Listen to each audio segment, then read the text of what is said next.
Inakala ko na mas madali talaga to kaysa sa paakyat papuntang Tagaytay. Ngunit, nagkamali ako. Masyado kong minaliit yung ruta na iikutan ko ngayon. Naging kumpiyansa nga ako dahil wala naman akong dadaanan na matarik. Pero, nagkamali ako at muntikan na akong sumuko.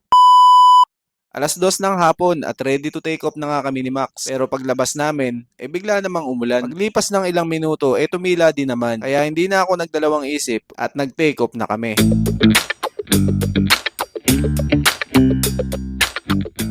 Ang ruta namin ngayon ni Max ay simula sa Indang, papunta ng Naik, pabalik ng 13, at 13, pabalik ng Indang. May layong 50 kilometers ang loop na to. Naunang beses lang ako magbabike na ganito kalayo. Medyo mahaba talaga yung biyahe na to para sa mga kagaya ko na baguhan lang nagbibisikleta. Pero syempre, kailangan nating subukan yan para malaman natin kung hanggang saan ba yung ating kakayanan. Pero para hindi kayo mainip sa biyahe, gusto ko lang ikwento sa inyo kung ano yung nakapag-inganyo sa akin para magbisikleta. Nagsimula ang lahat nung nagpabili ng bisikleta si Marco. Siyempre, dahil bata nga, hindi naman natin pwedeng hayaan siya na magbisikleta mag-isa sa labas. Kaya para makapagbisikleta siya sa labas, kailangan ko rin mag-provide ng bisikleta ko para masamahan ko siya. Para hindi na rin laging mga cellphone ang hawak nila pag nasa loob ng bahay. At siyempre, ito na rin yung magiging bonding naming mag-ama. At bukod nga doon, ay magbe-benefits din naman ako sa pagbibisikleta. Dahil nga mahilig din naman ako sa sports, ay siguradong magugustuhan ko rin nga ito. Gusto kong engganyohin at isama yung mga kaibigan ko na hindi pa nagbibisikleta. Sigurado, pag nasubukan nyo to, ay mag-e-enjoy din kayo. Sana sa mga susunod na rides, ay magkakasama na nga tayo. Sama-sama tayo magpalakas at mapuntahan ng ibang lugar gamit lang ang bisikleta.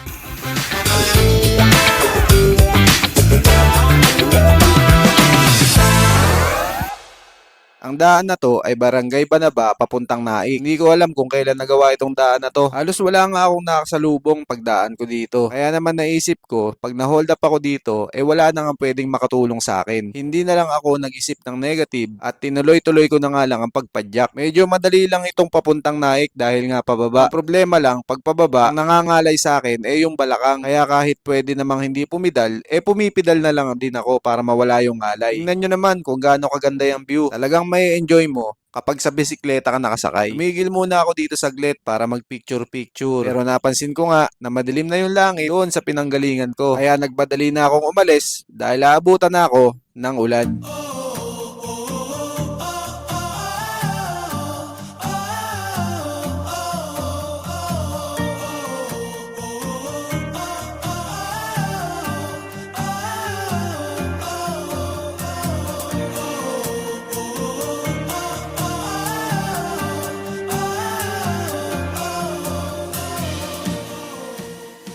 At bumuhos na nga ang malakas na ulan. Kaya napilitan muna ako mag-stopover.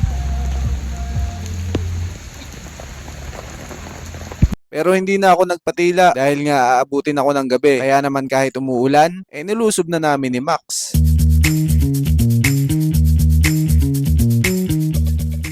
Siyempre dahil baguhan lang, ito yung unang pagkakataon na magbibisikleta ako nang umuulan. Sa mga oras na yan ay malapit ko nang marating ang bayan ng Naik. Medyo nakakaramdam na ako ng pagod dyan. Kaya naman nagdahan-dahan lang ako ng pagpedal. Nagtitipid sa lakas para makauwi ng ligtas.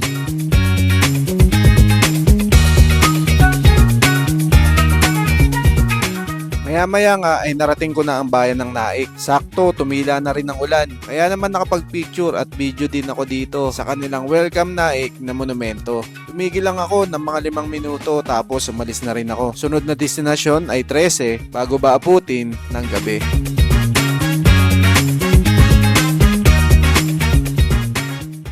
Sa mga oras na yan ay binabaybay ko na yung Naik 13 Road. Medyo nakakaramdam na talaga ako ng pagod. Sumasakit na yung mga hita at binti ko. Kaya naman kailangan ko na talaga mag-stop over na medyo mas matagal na pahinga.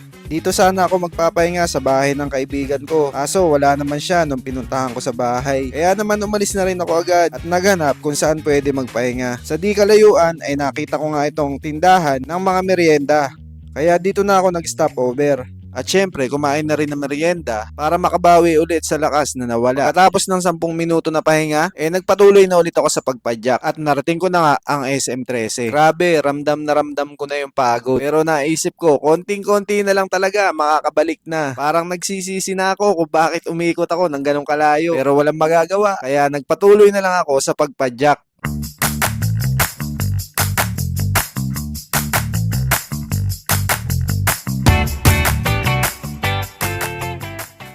Sobrang hirap ng ginawa kong yan. Talagang literal na pinahirapan ko yung sarili ko. At napapaisip na rin ako na magpasundo na lang. Tingnan nyo naman kung gaano kabagal yan. Nasa 5 kilometers per hour na lang yung takbo ko. Pero dahil malapit na, ay tiniis ko na nga lang yung pagod at hirap.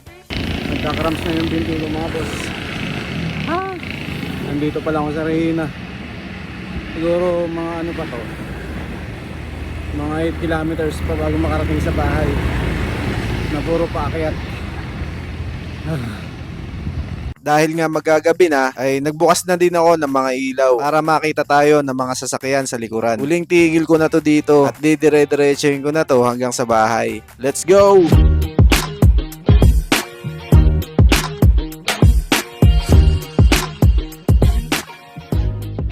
Bago pa nga ako makarating sa bahay ay inabot na ako ng dilim. Pero kahit sobrang pagod, syempre masaya pa rin tayo dahil natapos natin ang 50 kilometers loop na Indang to Naik, 13, back to Indang. O paano mga boss, hanggang dito na lang. Hanggang sa susunod na ride. Peace to all. Adios!